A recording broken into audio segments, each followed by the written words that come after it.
Hi, and welcome to Financial Success After Divorce with Laurel Buckalew. I'm Mary Elizabeth Fukai, and I serve as Assistant Director of the Women's Philanthropy Board, and this is a Women's Philanthropy Board Roundtable program. WPB is an educational outreach organization housed in the College of Human Sciences at Auburn University, and we provide educational programs to the public on a wide range of topics, but with a specific focus on finance and philanthropy. For today's program, we're excited to have with us financial advisor and owner of Insignia Wealth Advisory, Laurel Buckalew. Laurel is a lifelong resident of Opelika, Alabama, and began her career as a financial advisor in 2015, working for Edward Jones. She has received numerous awards and accolades since entering the financial planning field. Laurel draws on her own personal experiences to help her clients navigate uncertain times in their lives. She also particularly enjoys working with local nonprofits and charities to establish new ways for donors to give.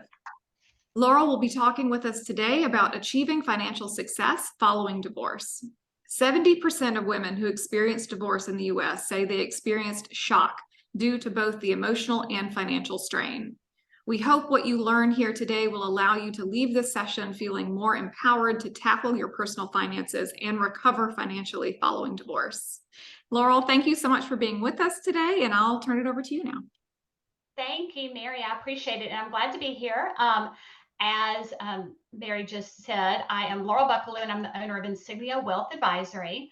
And I just want to ask really quickly, can you see my shared screen still? Okay, great. And I'm really happy to be here. I draw a lot on my own personal experience, as I will share. In divorce, I have a really big heart for people that have been divorced because I know what that's like personally. I have not been married. Let me back up. I have not only been divorced once, I've actually been through 2 divorces. So, I bring, I think, a lot of insight, a lot of empathy to help navigate that world because it is very uncertain. And I really wanted this to be geared towards whether or not you've been through a divorce or are going through one currently, or even thinking that might be on the horizon for you.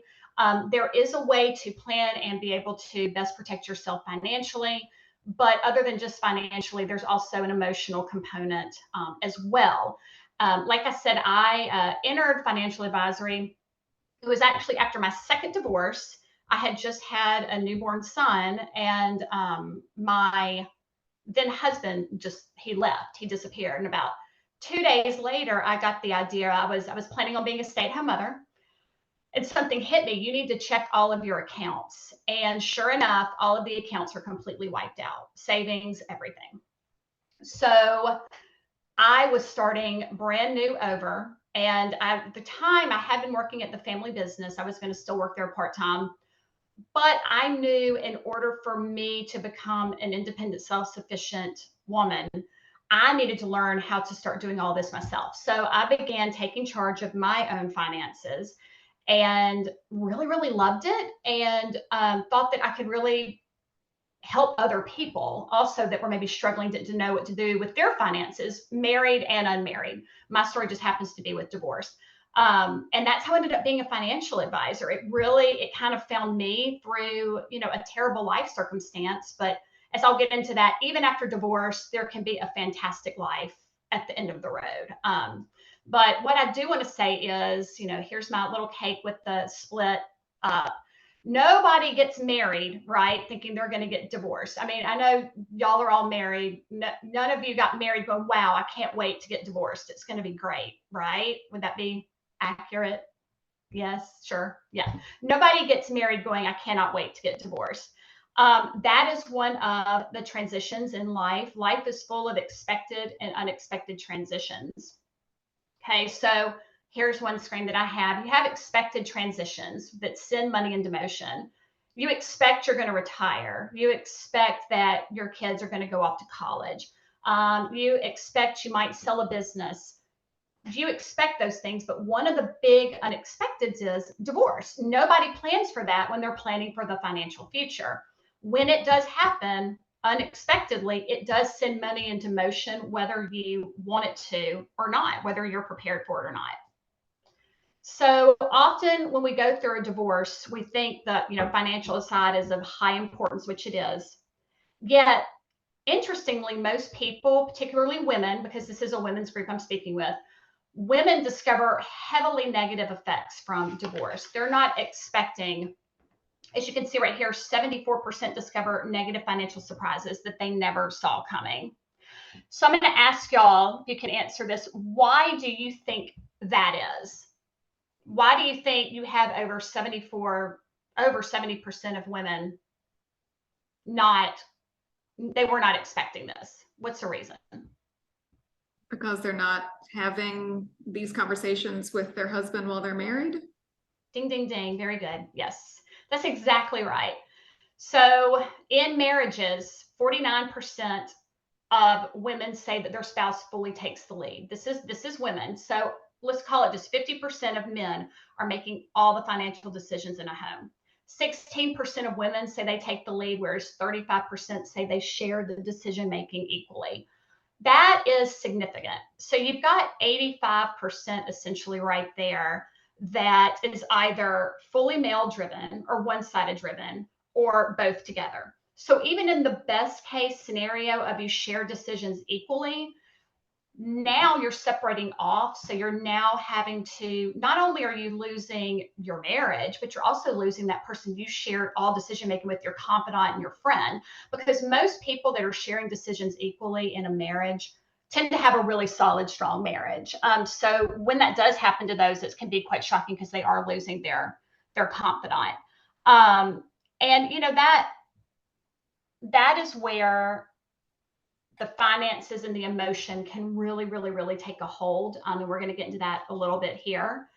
And this is obviously people about to go through a divorce, people on the other end. These are mistakes that they have said have popped up that were incorrect. So I want to go into this in pretty well detail. Common mistakes made, financial mistakes made in a divorce. You can see you have the marital home, retirement plans, non-qualified assets, which are going to be anything that's not a retirement or pension plan, and then child support and alimony. So let's start with the marital home. I'm just going to use an example, Bob and Ann. Bob is 42, let's say Ann's 40, and they've been married 14 years. And 10 years ago, they bought a house and it was $300,000 for that home. 10 years later, the house is now worth $700,000, let's just say. If it's in Auburn, it's probably gone from 300 to $1 million. But for now, let's just say 300 to 700. Okay, so Bob and Ann are a married couple. They decide to sell the home. They're going to, let's say they have no mortgage anymore. They've completely paid off that house. So there's zero mortgage. They're going to have a net gain of $400,000. A married couple that sells their home has a basis of $500,000 in capital gains that they don't have to be taxed on. So if Bob and Ann are married, they sell that home, they owe nothing on it, and they net $400,000 in capital gains, they're going to pay zero capital gains tax. All right, let's look at it though if Bob and Ann are divorcing. And this is something, and I'm going to talk a little bit more to women because this is a women's group. Women, when they go into divorce, tend to always, not always, but a lot go, I want the home. I have put my blood, sweat, and tears in this home. It is beautiful. It is the dream home I wanted. If they have children, I am not uprooting these children from this home. I deserve to stay in this house. I want it, I want it, I want it. Okay. Bob's going, okay, fine, go ahead. So let's say Bob and Ann, Bob is the breadwinner. Ann has spent the last 8 years at home with her children. She has zero income. She goes in bound and determined because of pride and doesn't want to be uprooted. I'm keeping this house. Well, you have to ask several important questions. Number one, can you even afford to keep this house? You don't even have an income yet. You've got to go find a job. What is the overall upkeep to keep this home? It can be very expensive, and it might not be something that Ann is capable of covering on her own. Other thing is, let's say that Ann is fully capable of covering it, the carrying cost. But let's say 2 years into it, there's just too many memories there. She realizes, you know what? I have this $700,000 home, yet I have no cash. I really need some cash. I don't need all of my assets in this house.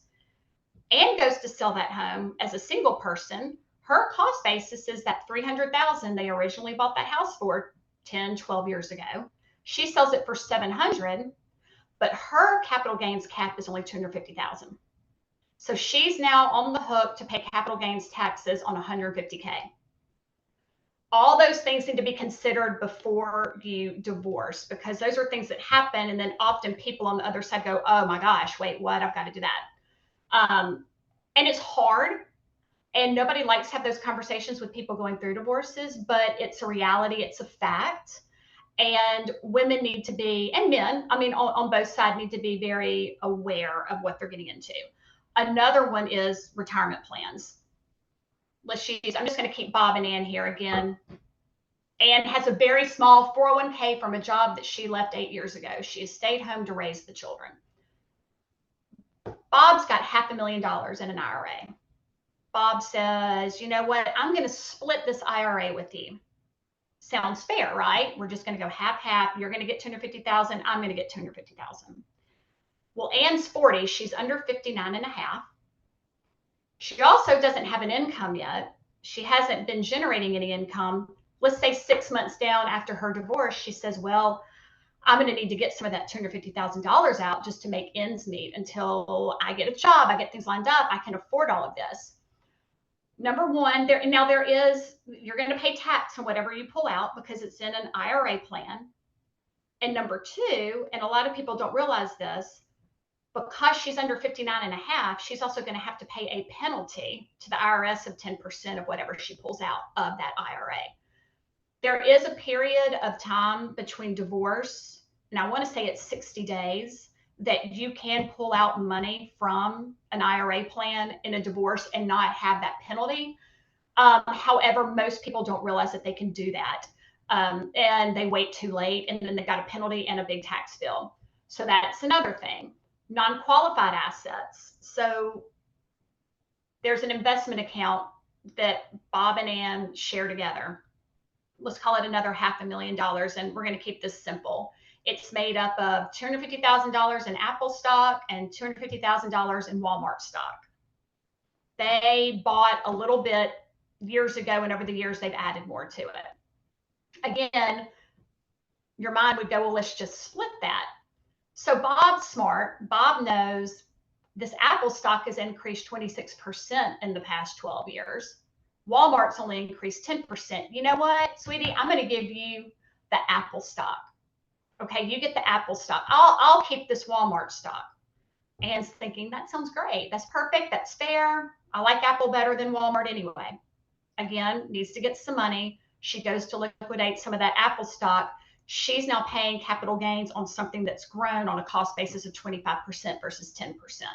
So all of these things need to be looked at before you sign divorce papers, because they do factor into how things get split up. And realistically, what you're going to need. And I think, too, this is something else to know. People often think it's a 50-50 split when you get divorced. And it can be. I mean, if a couple agrees on that, that's fine. But usually a mediator or a judge is going to do something else, what's called equitable, not equal. Ann hasn't worked in 8 years.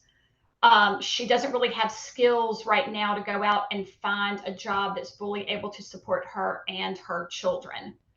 She and Bob combined have a net worth of $1 million. You would think, let's just split it. I get $500,000 of assets. Ann would get $500,000 of assets. Bob gets $500,000 of assets. However, a judge or a mediator is going to go in and go, well, but Ann gave up prime quality years of earning income and saving for herself to raise your children. Therefore, Ann really should get $600,000 and Bob gets $400,000, because maybe that extra $100,000 lets her go back to school to get an extra degree so that she has a better income earning potential, because now she's going to be alone and she has to make all these decisions together. So again, it's not as easy as it seems when dividing these things up, and all this needs to be taken into account if you can before divorce. And just going back to what I said, I've been divorced twice. So just because somebody is already divorced, they may get remarried again. Let's say they end up for another divorce. Know all this before you go through divorce number 2. This is always still practical. So those are little things that sometimes attorneys aren't going to know. So that's why I say you always need a team of professionals helping you, guide you through. And this is not only before divorce, it's during, and this is after divorce. Me personally, I still talk to my attorney that did my second divorce proceedings, because sometimes I have a question about the divorce decree, or I can't remember something exactly right. Therapist, I mean, I'm just honest. I go to therapy, and I did immediately starting after my second divorce. If you're going through a divorce because you are incredibly emotional, I highly recommend you get a therapist. There is no shame in that. And it's going to help keep you a lot more grounded and realistic rather than making so many emotional decisions. And the other, and this is something going back to like what attorneys do, I know it sounds weird, but you think, why would I need a financial advisor before the divorce? Again, it goes back to you need, and the CDFA is a certified divorce financial analyst. You need one of those before, because they have the knowledge on all of the other things I was sharing with you earlier about dividing up assets and which ones have different cost bases, which ones are going to cost you more. What can you really afford? I know you really want to keep the house, but you can't afford maybe to keep the house. And that needs to be a decision. A financial advisor is always really good at pulling into, because that's not an attorney's job. Attorneys are very knowledgeable. Some of them are very knowledgeable on that, but most, that's not their expertise. They are just getting in there trying to be as quick and painless as possible and to be as fair as possible so that this doesn't drag out for years and years and years.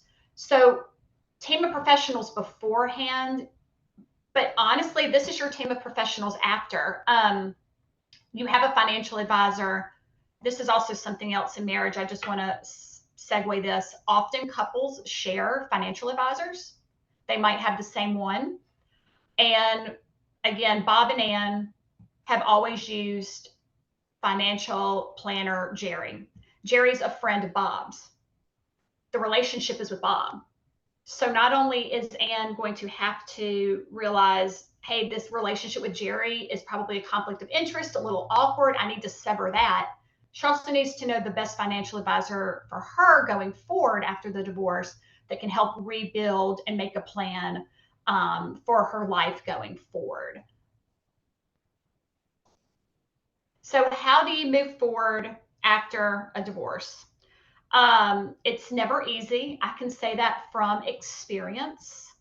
You know how I showed you earlier, the man taking the lead in all these decision-making, in the decision-making process.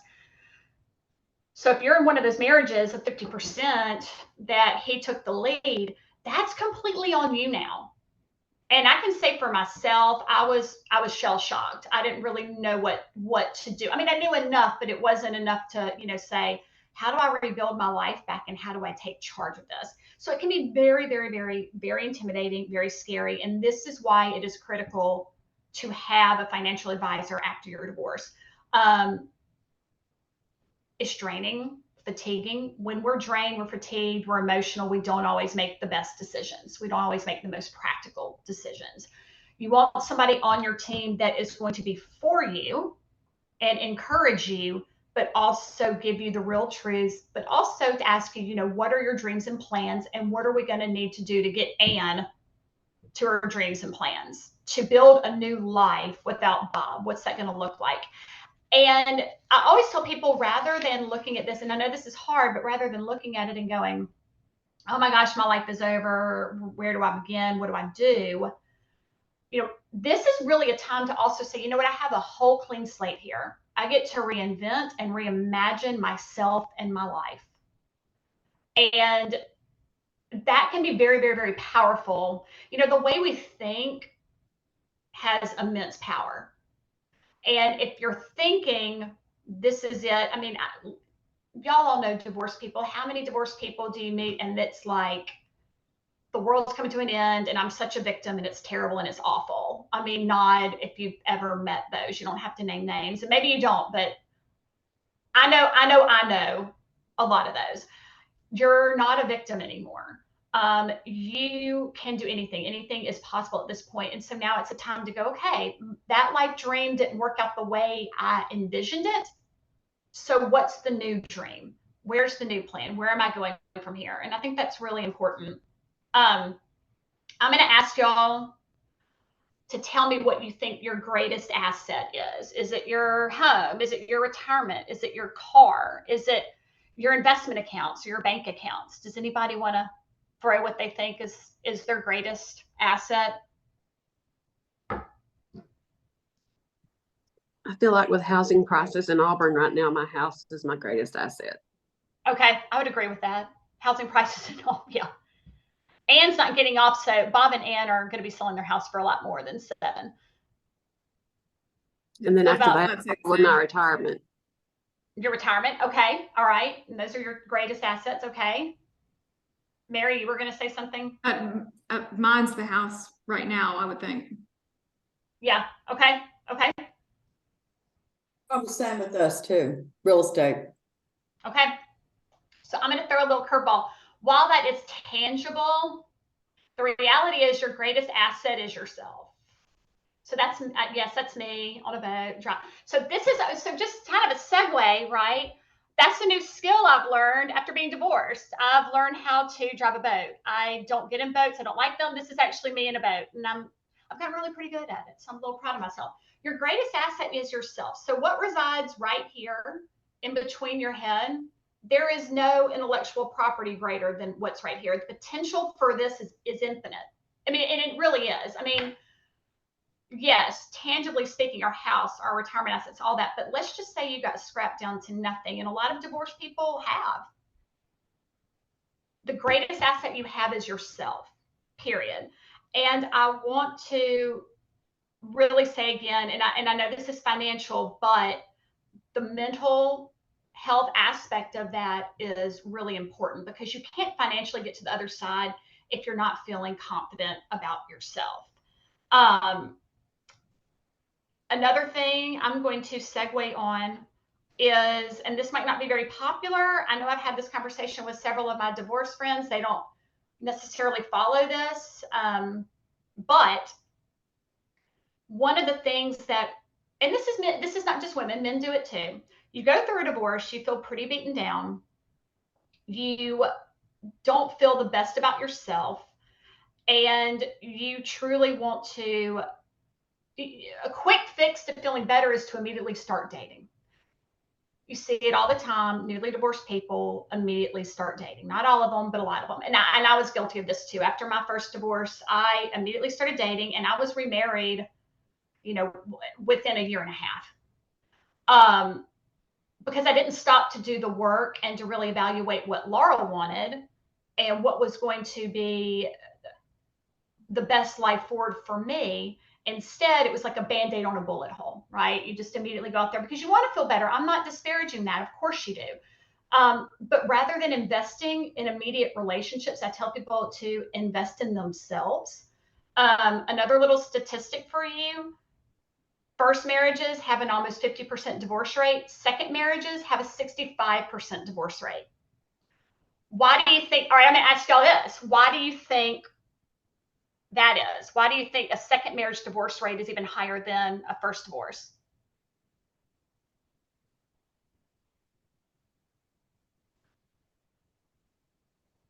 No thought? No. I'll tell you. I'll go ahead and tell y'all then. It's because you tend to just run into another relationship. You marry the same person over and over and over again. And if it didn't work the first time, why marrying the same type of person the second and third and fourth time? It's going to continue to be that cycle. So you're post-divorce, you run right maybe back into another marriage. It doesn't, end well. If you can go ahead and know these things before you get married again, it can be really, really beneficial. It can be very, very helpful. And that is, that's exactly what I went through myself. I had a second marriage, and then, third marriages, 80% divorce rate. But here's the thing. Everybody's happy ending looks very different. So been divorced twice, but what I am now is I am actually on my third husband. I have been married now almost 4 years. And in between my second and third marriage, I didn't date for 5 years. I had a young son. I built my career. I invested in myself. I saw my life take a route I could not even have even envisioned the life I have now. It took me. And it has been such a remarkable, wonderful surprise. And when I finally did start dating somebody else, it was 5 years later, and he is a perfect match for me. I mean, we are a fantastic couple. We make decisions together. So I really encourage anybody thinking about getting married. It's good to make decisions together. You want to be fully transparent and honest and open. But I know that with divorce, there is a lot of emotional distraught. I know that it's easy to want to run out there and put a fix on it, but women, and this is for women and men, you go through a divorce, remember this, it's a time to reinvent, reimagine yourself, get a team of people around you with a financial advisor, therapist, stick close with an attorney because you never know when you're going to need other legal work for other things. Put professionals around you and really listen to their advice because they know what they're doing, and help you take the emotion out of it and reinvent and reimagine yourself. You just will be shocked. You never know where it's going to lead you. It's going to lead you on a path you probably never even expected for yourself. And you're going to be able to look back and go, wow, I can honestly say the life I have now, I would never exchange for the life I had before. I had no idea that things could be this bright and great. And I'm twice divorced, you know, it's not really something I'm super proud of, but there's always a bright end at the end of the tunnel. But the key is just staying incredibly positive and getting the right financial plan ahead of time. And that's it, guys. Can you go back and talk just a little bit about child support and alimony and kind of Yes, what to avoid and look for and all the things? Okay, yes, very good. Yes, I went over that. So alimony, and this is something also for a lawyer, alimony is going to be a little bit different now. It's very rare that another thing people think, well, he's going to have to pay me X amount of dollars a month for the rest of my life. Alimony doesn't really work that way anymore. And it's because women do work now. This isn't, 50 years ago where women literally, most of them stayed home and never entered the workforce. Women now have the capability to work, and just facts is judges expect you to. I mean, just because you got divorced doesn't mean you don't get to work and he's going to write an alimony check for the rest of your life, or vice versa. Sometimes the woman is the breadwinner. I know of many cases where the woman's had to pay more. This is where that equitable comes in. What's usually going to happen on alimony is you're going to pull together all the assets and then say, okay, what's fair here? Anne hasn't worked in 8 years. It's fair that Anne gets an extra bit of money. She needs some seed money to get her going so that she can enter the workforce. So I hear this a lot. A lot of people are like, well, I'm getting divorced and he's going to have to pay me. It doesn't really work like that anymore. Sorry, and that's another thing. Most women, unless you just get a massive windfall, are going to have to do something and enter into the workforce. Child support is, and every state is different, but it's based on a percentage. It's going to be based on whoever the primary giver is, which tends to be mothers. Mothers usually get, even in joint custody, the kids are usually spending the majority of the time with the mother, or in the mother's home. It's very rare that it's the opposite. And in that case, the male will have to pay a percentage of his income to child support. For example, your child support, every month you're married and you total up, okay, it cost us $4,000 to pay for everything for the kids. Doesn't mean you're going to get $4,000 a month to pay for the kids. It's a formula based on whatever the state says it is. So if your husband or ex-husband has $100,000 income, well, I mean, it's going to be based on a percentage of that, and it's not going to be necessarily as much as it really costs to take care of the children. Now, again, that's why usually the woman has to go back to work because, and I get it. I mean, child support payments are going to be varied. And of course, people always do things behind the scenes, but don't expect you're going to go in front of a judge or a mediator and get what you demand on child support just because that's what you spend every month on your kids for their grocery bill. So that's the stuff I don't think people think about ahead of time, that's going to really change their world. So it's a significant financial shift, and it doesn't matter if it's a household income of 50,000 or 500,000. It doesn't matter. It's all relative because your lifestyle is going to change, and that's just the reality of it, at least in the short term.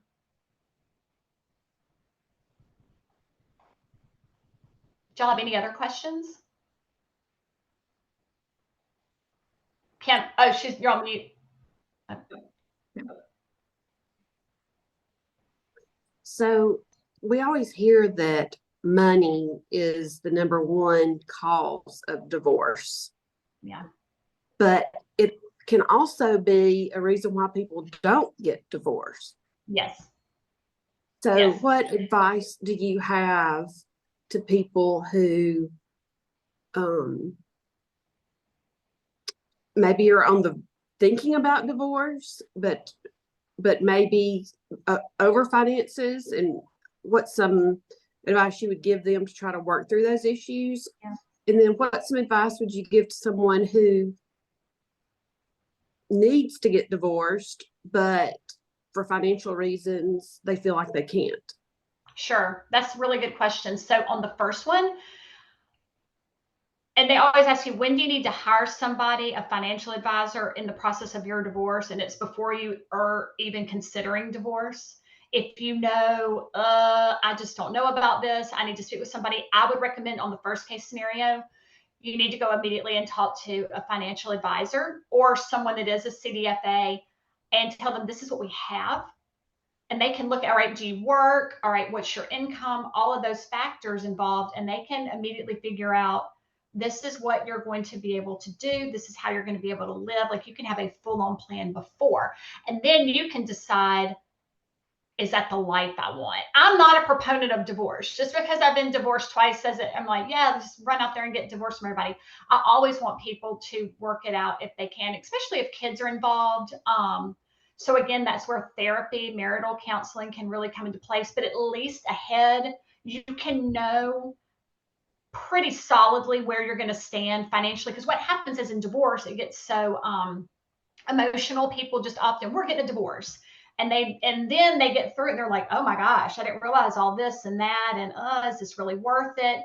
It's really not that bad with you. You know, why are we really arguing right now? I mean, you can kind of reconcile that way. So I think if you have a really good idea what it is going to involve on your end and what you're going to have to sacrifice, then you can make a better decision that way. And, you know, I'm just a big proponent of, if it's a situation where it is abusive, neglectful, a situation where you know you have to leave, I mean, excuse me, but to heck with the finances.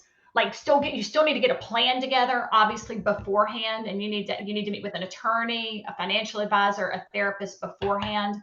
But if you're in a situation where, or if anybody's in a situation where it's got to go, and that was, you know, my case with the second marriage. It wasn't, there was no chance of reconciliation on that. And when I started to just throw into me, and I hate to sound corny, but you've got to have faith too, that, you know, a life outside of something that's obviously a situation where you don't need to be married, it's a leap of faith. It's really, really hard. I'm not going to minimize that, but put yourself around people that are going to build you up, encourage you, help you out financially, get you where you need to be. But you need to, all this stuff is, you need to have a game plan before. No doubt. And for someone who is considering this and they're worried about their finances in divorce, Yeah. Are there free resources out there for people?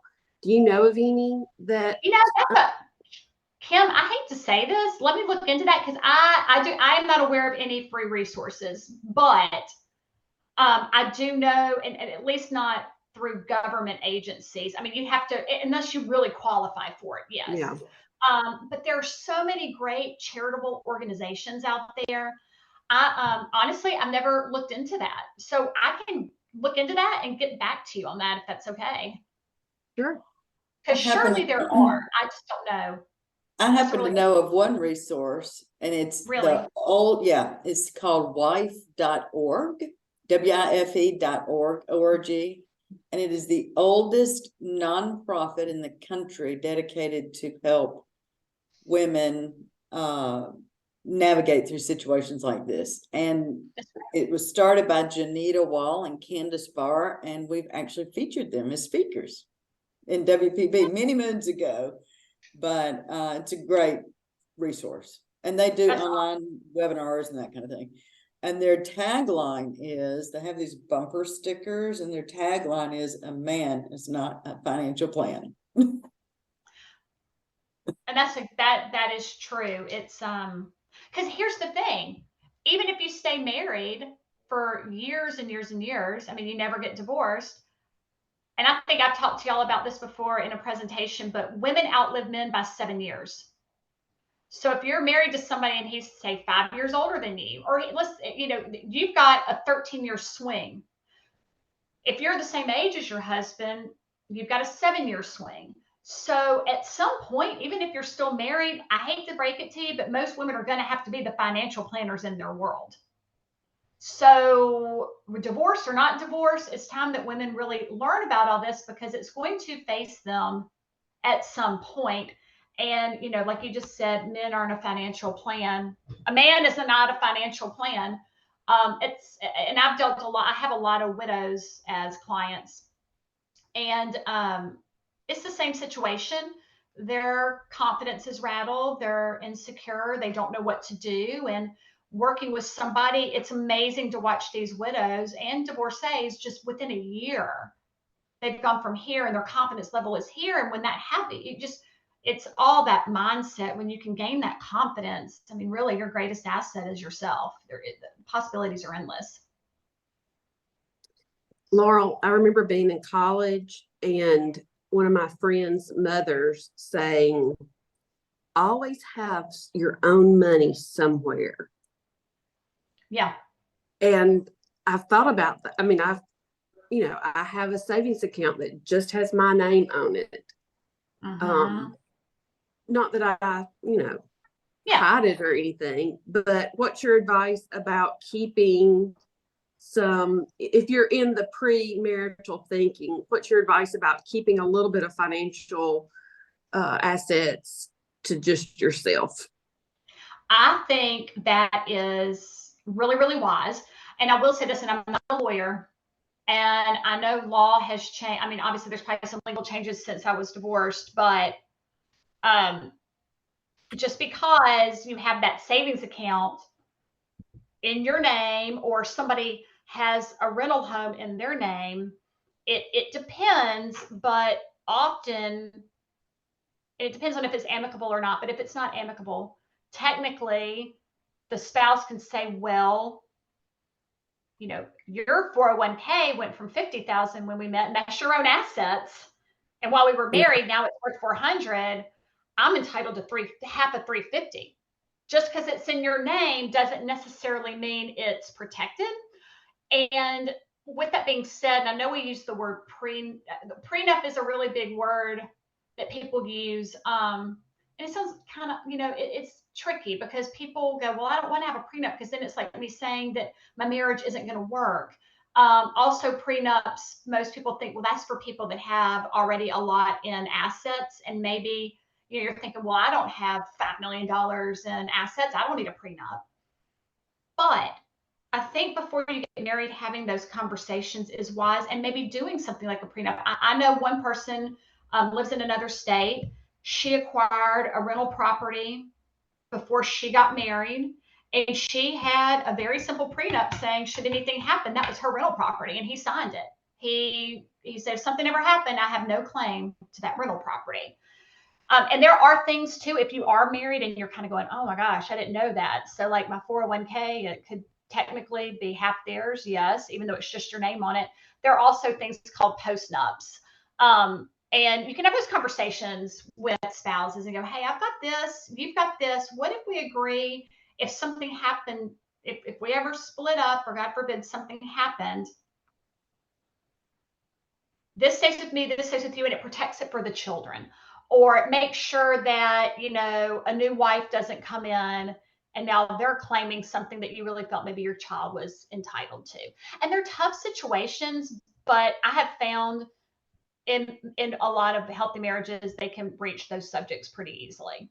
I mean, and both parties seem pretty understanding. But no, I mean, that's the other thing. A lot of people think, well, this is mine and this is yours. Some things the court doesn't see it that way. But yes, I think if you can always keep your own, it, you know, it, if anything, it gives you a sense of independence and it gives you some financial confidence as well. She said you always needed to have some assets in case you needed to leave, you know, that. Well, and like, that's another thing. I don't know if you're aware of this, but joint accounts, any joint account, it's really the first person that gets to the bank or the investment firm. It's not, it's not like those. So you could be going through a divorce and all of a sudden you pull up an investment account and it's emptied because somebody got there before you did, and that's perfectly legal. Now, it doesn't mean you can't try to get, usually the court's going to order you to give some of that back at the end. But yeah, I think, and it's also just kind of developing your own, if you can start opening up accounts now for people that aren't married, do that sort of stuff now so that it does muddle it a little bit more, where it can't be viewed as assets that were acquired during the marriage. What about building credit? When I was a stay-at-home mom and we bought our house, I'd been a stay-at-home mom for 8 years. I didn't have a source of income, you know, really didn't have very much in my own name. And so our home loan had to be under just my husband's name. And then when I went to get a credit card, this was years later, I was denied for a credit card because I had no credit. So what about, you know, making sure that you have the ability to get credit in your own name? Should you think about pre-marriage and during marriage in case of something happening? That's actually really good. You definitely, and I gotta be honest, Kim, I'm trying, because I'm thinking about our own situation, the way like our home is structured and things, because so much now I'm seeing is in the woman's name too. I mean, sometimes things are in a woman's name and not the husband's name. The title to our house was in both of our names. Yep. But I wasn't able to get credit, even a small credit card. Was this before you had a job? Yeah. Or not. Okay. Yeah, maybe it was before I had a job. Okay, I bet that's what it was. So people, all right, so the best thing to do before you get married, and most couples, when they get married, both are working. And then usually when kids come along, not always, but sometimes the wife wants to stay home with the kids. So I think establishing some, and I don't know how long ago that was, Kim, but now I know this is awful, but it's pretty easy now to get a credit card. You know, everywhere you go, it's, hey, do you want this? Do you want that? Getting something open like that. And then, you know, if there's a way, like I know business owners will often, if you've got a small business, you can get small business loans, although that can be a little bit challenging for a female. I'm not as savvy on the credit side, but that's a very good question to be asking, because I just know that most of the time now, we want to open up a credit card, they pretty much let you now. And then if you know, hey, I'm just trying to build up credit, I know this is awful, but just keep up, open up like 2 or 3, put some on it every month, pay it off. So you're just building up that credit more. But that's a very valid point, because the last thing you want to do is, and that's where the house situation can get tricky. and that's a lot of reason why a lot of women fight really hard to keep the home, because they have been maybe at the house this whole time. They don't earn an income yet. And they want to hold on to that. But what they find is very quickly, I don't really know. I really need cash right now. I'm going to have to liquidate this asset and get some cash. And it's pride. I know, like, sometimes, and I get it. I'm not knocking that, but sometimes it's pride. Like, I'm not leaving this house, you are. And you need to have a really good plan beforehand on establishing that. It might be stepping back. You go, okay, I'm just going to rent. All right, I know we're getting a divorce. I'm going to go rent something. And that's another way you're building up credit as well. Mhm. Yeah. You've talked. It's hard. I mean, I know. Yeah. You've mentioned several times the courts, and it sounds to me like, and correct me if I'm wrong, that the courts have a lot of influence and power over how things get distributed, because it sounds like there aren't necessarily super clear laws and that the courts get to make those decisions. And so, Okay. So, okay. Did I hear that wrong? So I want to be careful on that because I'm not a lawyer. I'm also drawing on my experience and just on the financial side. So don't take me all the way to like this is the facts or not.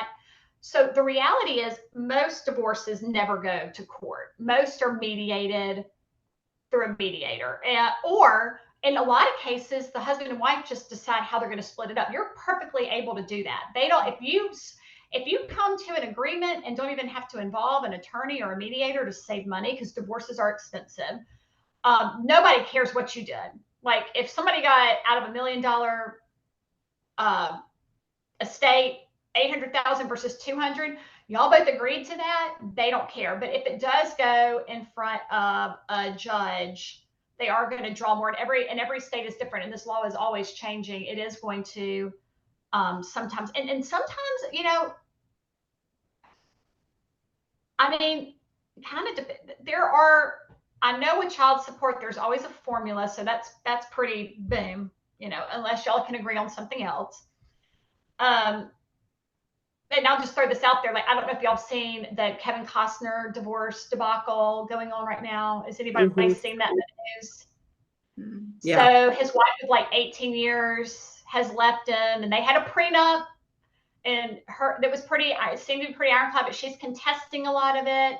She wanted like $250,000 a month in child support, like all of this stuff. So it's obviously going to be going to trial.